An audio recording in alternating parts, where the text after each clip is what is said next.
घटिया गर्लफ्रेंड। रोहन और उसके सभी दोस्त होटल में पार्टी कर रहे थे। राजू, कमल और महेश सभी आपस में बातें कर रहे थे और चिप्स खा रहे थे।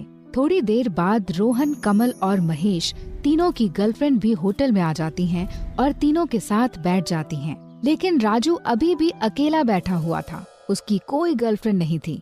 तभी रोहन राजू को चिढ़ाते हुए कहता है, अरे राजू, क्या बात है, तेरी गर्लफ्रेंड अभी तक नहीं आई? अरे रोहन, क्यों उसके साथ मजाक कर रहे हो? तुम्हें पता है ना कि उसकी कोई गर्लफ्रेंड नहीं है। बुरा मत मानना यार, मैं तो बस मजाक कर रहा था। राजू कुछ नहीं कहता, पर उसे अंदर ही अंदर बहुत बुरा लग रहा था क्योंकि उसकी कोई गर्लफ्रेंड नहीं थी।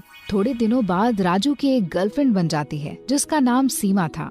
राजू की गर्लफ्रेंड सीमा रोज उससे मिलने पार्क में आया करती थी। एक दिन सीमा का रोड पर एक्सीडेंट हो जाता है और हॉस्पिटल में उसकी डेथ हो जाती है। उस समय राजू शहर में नहीं था। शहर आकर जब यह बात राजू को पता चलती है तो वह बहुत रोता है और धीरे धीरे समय बीत जाता है और राजू एक कंपनी में नौकरी करने लगता है। एक दिन रात के करीब 1 बजे राजू को प्यास लगती है तो वो टेबल पर रखे जग को उठाता है, लेकिन उसमें पानी नहीं होता है। अरे, मैंने तो जग भर कर रखा था, ये खाली कैसे हो गया? फिर वो उठता है और किचन की तरफ बढ़ता है। जैसे ही वो फ्रिज खोलता है उसे लगता है कि उसे कोई बुला रहा है। राजू! वो पीछे पलटकर देखता है तो कुछ भी नहीं होता। वह जैसे तैसे जल्दी से फ्रिज से बोतल निकालता है और वापस अपने कमरे की तरफ भागता है। अंदर घुसते ही वह कमरे की कुंडी लगाता है और जाकर बिस्तर पर बैठ जाता है। राजू सोचता है, मैंने किसी की आवाज सुनी थी, लेकिन जब मैं पीछे पलटा तो कोई नहीं था। ये सब क्या हो रहा है? उसे उस वक्त कुछ समझ नहीं आता। तभी उसे अगले दिन ऑफिस में होने वाली मीटिंग की याद आती है। हे भगवान, सोचते सोचते रात के 2 बज गए हैं और कल बॉस को प्रेजेंटेशन देनी है, वरना मेरी नौकरी तो गई।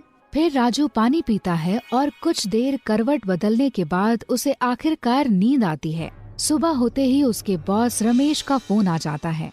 राजू, तुम्हारी प्रेजेंटेशन तैयार है ना? टाइम पर पहुंच जाना। जी सर, तैयार है, मैं बस पहुंचने ही वाला हूँ।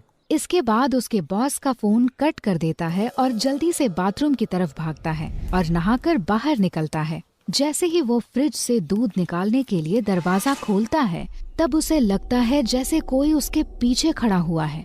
वो पीछे मुड़कर देखता है तो कोई भी नहीं होता है। ये क्या हो रहा है? रात को मुझे मेरा नाम सुनाई दिया और अब मुझे लगा कि जैसे कोई मेरे पीछे खड़ा हुआ है। उफ, क्या करूं मैं? आखिर क्या हो रहा है मेरे साथ?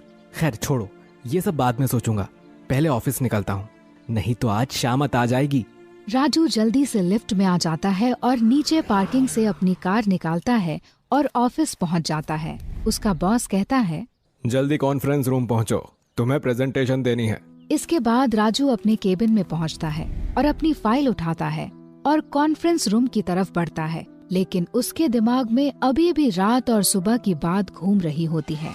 जब उसकी बारी आती है तो वो खड़ा होता है और जैसे ही फाइल खोलता है तो देखता है कि वो फाइल पूरी खाली है। उसने पिछले दिन जो कुछ भी इसमें लिखा होता है सब गायब हो चुका है। उसमें सिर्फ खाली पन्ने होते हैं और कुछ नहीं। उसे कुछ समझ नहीं आता कि आखिर ये कैसे हुआ। उसके एकदम पसीने छूट जाते हैं। हे भगवान, ये क्या हो रहा है? मैं तो पूरा काम करके आया था, इसमें से सब कुछ मिट कैसे गया? अब तो पक्के में मेरी नौकरी गई। मैं क्या करूं? इतने में उसका बॉस रमेश कहता है, राजू, किस बात का इंतजार कर रहे हो? प्रेजेंटेशन शुरू करो। राजू डरते हुए कहता है, बॉस, दरअसल वो मैं कह रहा था कि मैं। उसकी बातें सुन उसका बॉस गुस्से में कहता है, अरे राजू, क्या कहना चाहते हो? साफ साफ कहो, टाइम वेस्ट मत करो। किसी तरह हिम्मत जुटाकर राजू कहता है, बॉस, इस फाइल से प्रेजेंटेशन गायब हो गई है। उसका बॉस आग बबूला हो जाता है। राजू, क्या तुमने मुझे बेवकूफ समझा है? ऐसा कैसे गायब हो जाएगी प्रेजेंटेशन? कोई भूत उड़ा ले गया क्या तुम्हारी प्रेजेंटेशन? सच सच बताओ कि तुमने प्रेजेंटेशन बनाई थी भी या नहीं। जाओ, निकल जाओ, और कल से मुझे अपनी शक्ल मत दिखाना। मैं तुम्हें आज ही नौकरी से निकाल रहा हूँ। ये सब सुनकर राजू का दिल टूट जाता है और वो रोते हुए कॉन्फ्रेंस हॉल से बाहर आता है। उसे समझ ही नहीं आता कि आखिर वो प्रेजेंटेशन गई कहाँ। जरूर कोई इस ऑफिस में मुझसे जलता है जिसने मेरी ये प्रेजेंटेशन गायब की होगी। तभी ये सोचते हुए उसे एक आइडिया आता है। वो सीसीटीवी रूम में जाता है और वहाँ के गार्ड से कहता है कि मेरे केबिन के सामने लगे सीसीटीवी की फुटेज मुझे दिखाओ। उस वीडियो में राजू देखता है कि रात के 1 बजे एक लड़की जिसने सफेद साड़ी पहन रखी है और जिसके लंबे लंबे बाल हैं, वो उसके केबिन में घुस रही है। राजू उसकी शक्ल तो नहीं देख पाता, लेकिन वो उसे देखी हुई सी लगती है।